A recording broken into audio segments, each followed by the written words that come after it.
The Christmas tree in my sister Victoria's mansion sparkled with expensive ornaments, each one probably worth more than what they thought was my monthly salary. The entire Peterson family had gathered for their annual display of wealth and thinly veiled condescension.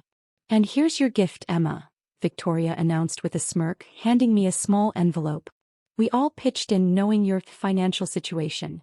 I already knew what was inside. I'd seen them snickering while wrapping it at the country club last week. Not that they knew I owned the club now, along with half the private airports in the state. The name EP Holdings on the deed didn't ring any bells for them. Opening the envelope, I pulled out exactly what I expected. A yearly bus pass complete with a helpful schedule of routes that went past discount stores. "Since you still can't afford a car," my brother Marcus chimed in, jangling his Ferrari keys. "Though really, Emma, at 35, shouldn't you have progressed beyond entry-level work?" If they only knew that my entry-level position at Aviation Dynamics was actually a cover for my ownership of the largest private aviation company in North America. The same company that managed their precious private jet rentals.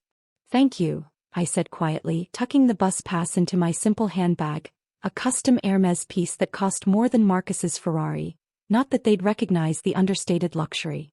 "This is thoughtful. We worry about you," my mother sighed, adjusting her showy diamonds. "All your siblings are so successful.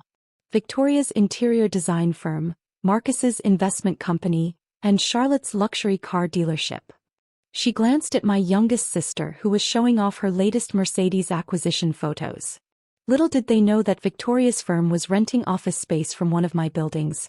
Marcus's company managed a fraction of my aviation empire's funds, and Charlotte's dealership relied on financing from my banking subsidiary.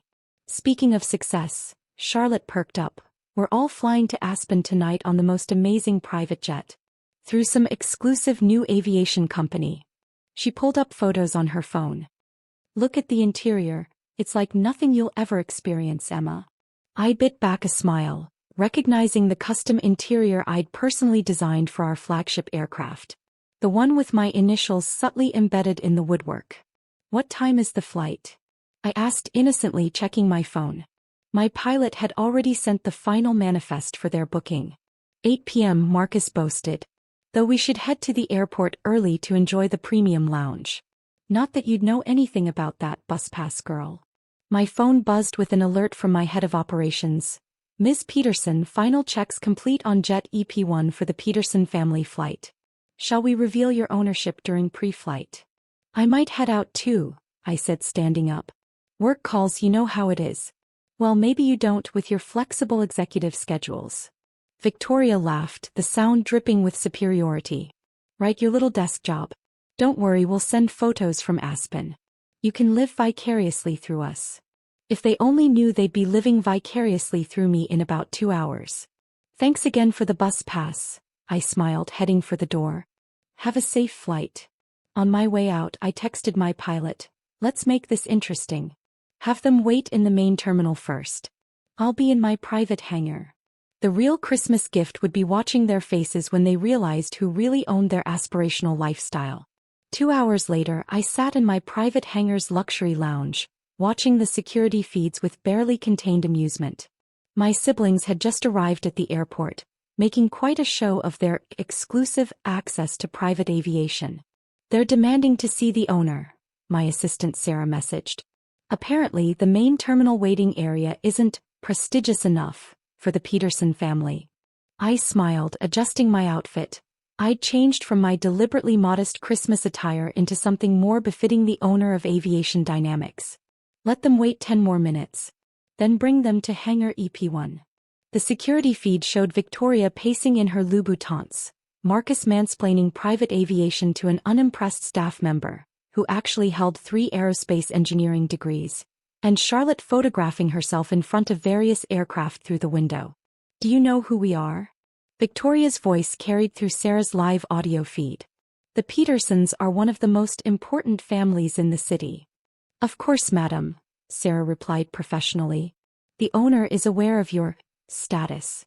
My mother, trying to smooth things over with her usual social manipulation, stepped forward. "Perhaps we could speak with someone more senior? We're personal friends with many aircraft owners." "The owner will be meeting you shortly," Sarah assured them. In fact, we're to escort you to the private hangar now. The camera followed their smug procession across the tarmac. They preened and posed, assuming this special treatment was due to their perceived importance rather than my explicit instructions. This is more like it, Marcus declared, straightening his designer tie. Though I don't recall hearing about an EP Holdings before. Charlotte squinted at the hangar's subtle branding. Wasn't that something Emma mentioned once? When she was trying to explain her boring job. Please, Victoria scoffed. Emma can barely afford bus fare. She's probably filing papers somewhere in their basement office. The hangar doors slowly opened, revealing my flagship jet, a custom Gulfstream G650R with their night's flight plan already programmed. The aircraft's tail bore my company's logo and, more importantly, my initials. Welcome to Aviation Dynamics, Sarah announced, leading them inside. The owner will see you in the private lounge.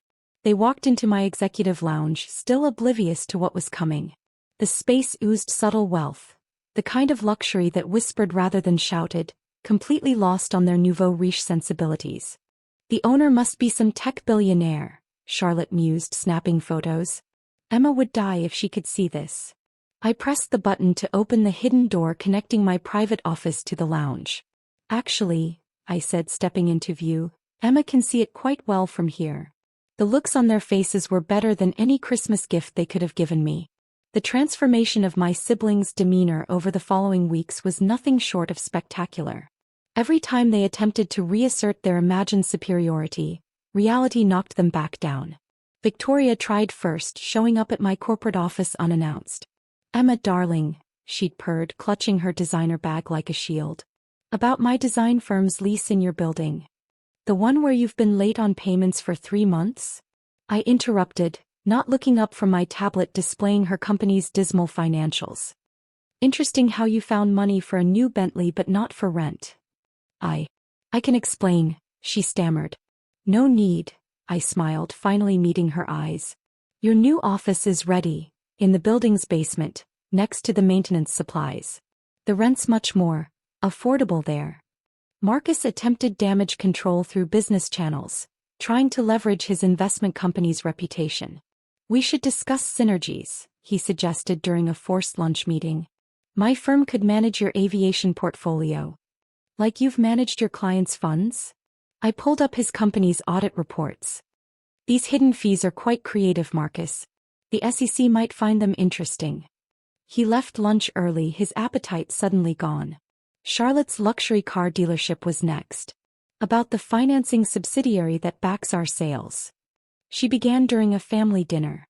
Is now requiring full documentation and actual credit checks, I finished. No more special arrangements for your social circle.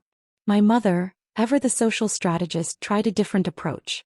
She hosted a reconciliation dinner at her country club, not realizing I'd recently acquired it through one of my holding companies. We need to present a united front, she insisted.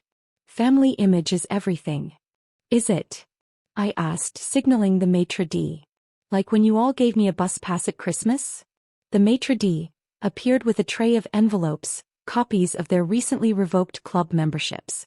The new owner, I explained, is very particular about members who misrepresent their financial status. Like claiming to own properties they merely lease, or bragging about investment portfolios that exist mainly on paper. The silence over dessert was delicious. But the real turning point came when their private banking details were due for annual review.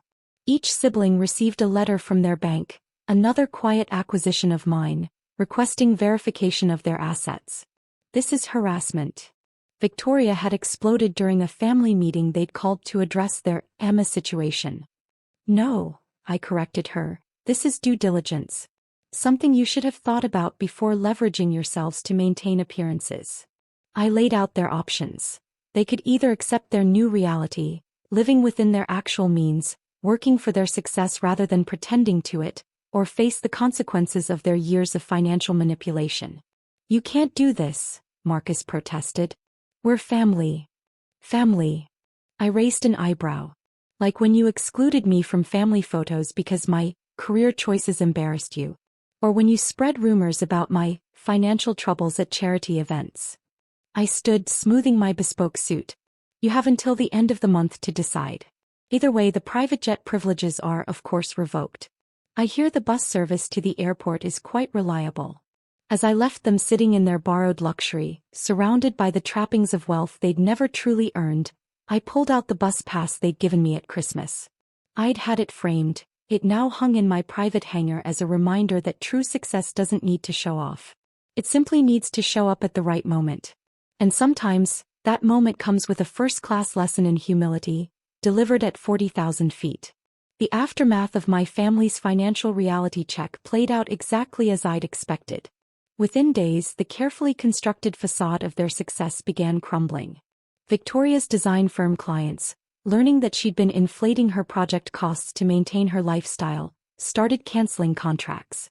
Marcus's investment firm faced an exodus of wealthy clients after word spread about his creative accounting. Charlotte's dealerships struggled as the new financing requirements revealed just how many sales had been based on questionable credit arrangements. My mother, ever the social navigator, made one last attempt at damage control during a charity gala, not realizing I was now the primary donor. "Ladies," she'd announced to her social circle, "Emma has been so blessed by our family's guidance. We always knew she had potential." "Actually, Mrs. Peterson," the charity's director interrupted, "we were hoping to speak with your daughter about her recent $100 million endowment. She's being honored tonight."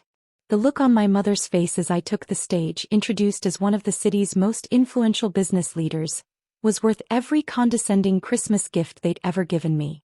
But the true satisfaction came during the emergency family meeting they called at their favorite restaurant, or rather my restaurant, another quiet acquisition they'd never bothered to investigate. "We need to discuss our family's future," my mother began, trying to maintain her composure as the maitre d' led us to the owner's private dining room. "You mean your financial future," I corrected her, nodding to my assistant who distributed detailed folders to each family member. "These are your current net worth statements. Real numbers, not the ones you've been presenting to society." Victoria's hands shook as she opened her folder. "This can't be right.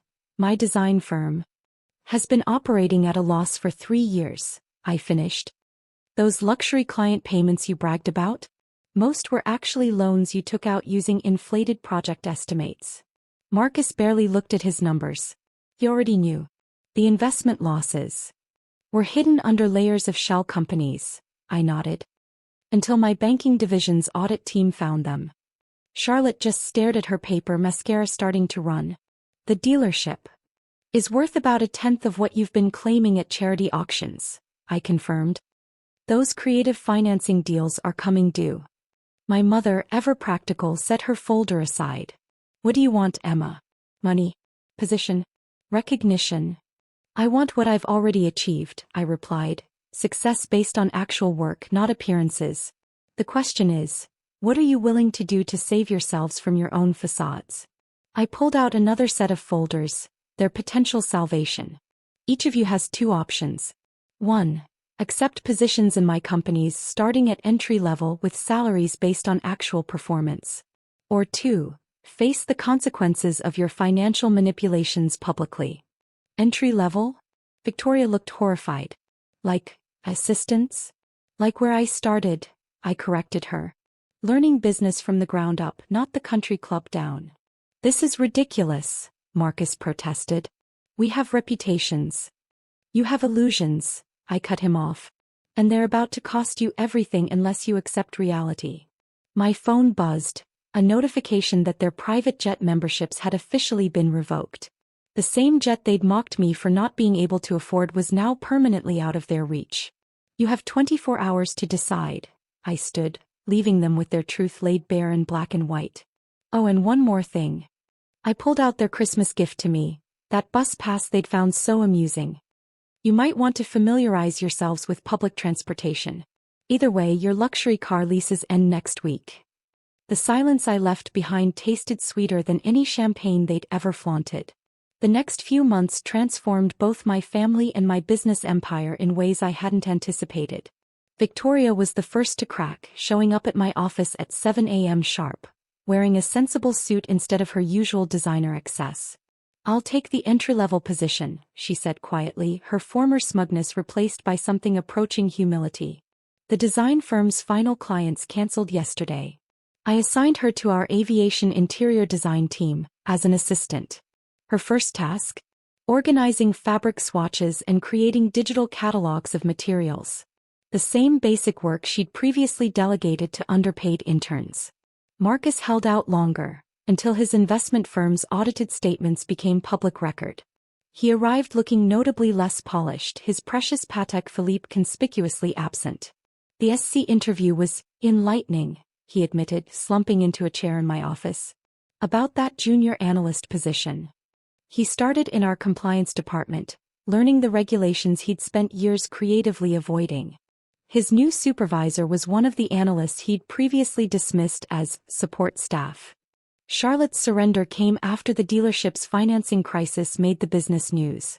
She showed up in a used Toyota, a far cry from her usual luxury vehicles. The bus pass, she said, placing it on my desk. I kept it as a reminder. Is there still a position available? She began in vehicle fleet management for our ground transportation division, learning the actual mechanics of automotive operations rather than just the glamorous sales pitch.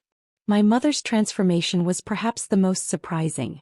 Instead of taking a position in the company, she sold most of her designer wardrobe and downsized to a modest condo. I've spent decades managing appearances, she told me over coffee in my private hangar. Maybe it's time I learned to manage reality instead.